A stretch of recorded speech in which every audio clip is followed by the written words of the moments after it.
दोस्तों, आप सभी का एक बार फिर से स्वागत है हमारे चैनल दुर्गा भक्ति मार्ग में। आज मैं आप सभी को सुनाऊंगी भगवान जगन्नाथ की कहानी। जगन्नाथपुरी का रथ उत्सव विश्व प्रसिद्ध है, परंतु रथ उत्सव से कुछ दिन पहले ज्येष्ठ पूर्णिमा के दिन जगन्नाथ प्रभु को 108 घड़े जल से स्नान कराने की प्रथा है। 108 घड़े जल से स्नान करने के बाद जगन्नाथ भगवान बीमार पड़ जाते हैं। 15 दिन बीमार रहने के बाद जब ठीक होते हैं, तब नैनासर उत्सव मनाया जाता है। परंतु सोचने वाली बात यह है कि जो कि पूरे ब्रह्मांड का मालिक है, जिसके लिए पूरे ब्रह्मांड में कुछ भी ऐसा नहीं है जो नहीं किया जा सकता, वह बीमार कैसे पड़ सकता है। बीमार होना एक मानवीय घटना है। भगवान बीमार कैसे हो सकते हैं? इसके पीछे भगवान की एक लीला है। माधव दास की प्रभु सेवा जगन्नाथ भगवान का एक बड़ा ही अनन्य भक्त हुआ करता था। उसका नाम था माधव दास। जब माधव दास की पत्नी का देहांत हो गया, तो वह पूरे समय भगवान की ही सेवा करता, मानो उसका पूरा जीवन उसने भगवान जगन्नाथ को लिख दिया हो। सेवा के बाद जो मिलता वह खाता और वहीं भगवान जगन्नाथ के मंदिर के पास अपनी कुटिया में सो जाता। सालों बीते पर माधव दास किसी भी दिन भगवान सेवा से नहीं चूका। दिन तो बहुत बड़ी बात है, वह किसी क्षण भी भगवान की सेवा से नहीं झुकता। जब माधव दास बूढ़ा हो चला, तब वह बीमार रहने लगा। लोगों ने उससे कहा, अब आराम किया करो, तुम बूढ़े हो गए हो और बीमार भी रहते हो। परंतु माधव दास किसी की ना सुनता, बस अपने प्रभु की सेवा में लगा रहता। एक बार की बात है, माधव दास बहुत बीमार हो गया। लोगों ने उससे कहा कि वैद्य के पास जाओ, दवाई खाओ। परंतु माधव दास सबसे कहता, जिसके माथ पर हो जगन्नाथ का हाथ, उसे किस बात की चिंता। भगवान है ना, वह सब देख लेंगे। यही कहता और निरंतर अपनी प्रभु सेवा में लीन रहता। एक दिन वह अपनी कुटिया में बीमारी की वजह से बेहोश हो भूमि पर गिर पड़ा। तब प्रभु जगन्नाथ प्रकट हुए। आम मनुष्य के वेश में उन्होंने माधव दास को उठाकर चारपाई पर लेटाया। फिर उसके पास रहकर ऐसे माधव दास की सेवा करने लगे, मानो एक माँ अपने नवजात शिशु की करती हो। माथे पर पट्टी देकर उसका ज्वर कम किया। उसे काढ़ा पिलाना। माधव दास बहुत ही कमजोर हो गए थे।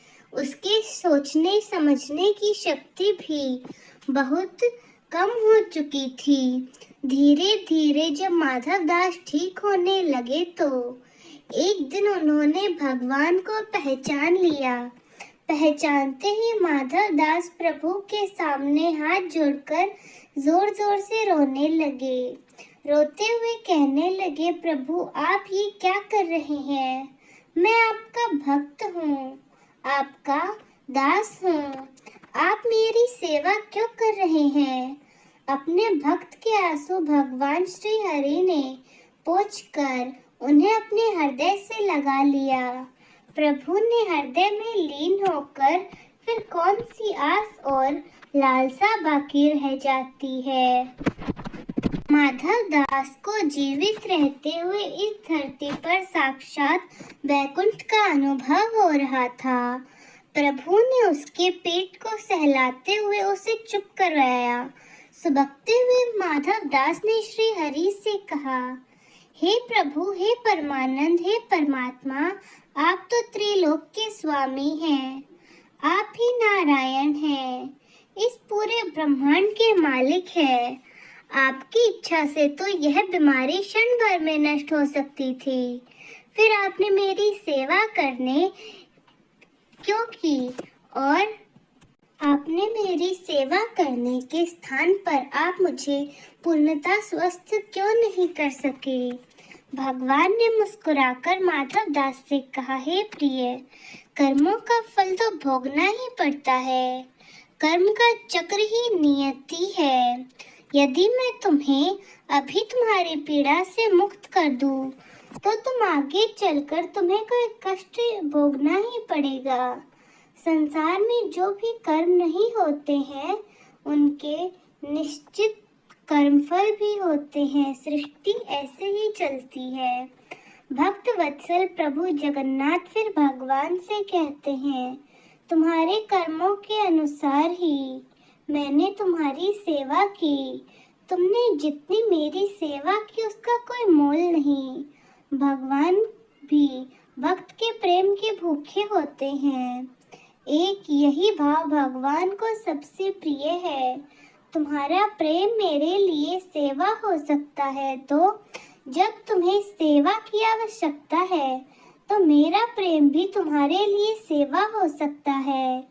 हे मेरे प्रिय माधव दास, तुम्हारे कर्मों का फल तो अवश्य मिलेगा, पर तुम्हारी भक्ति से मैं इतना प्रसन्न हूँ कि तुम्हारे बच्चे कष्ट मैं अपने ऊपर लेता हूँ। अब तुम्हारी पीड़ा का अंत यही है। तुम्हारे 15 दिन का जो शेष है, वह मैं अपने ऊपर लेता हूँ और तुम्हें स्वस्थ शरीर प्रदान करता हूँ।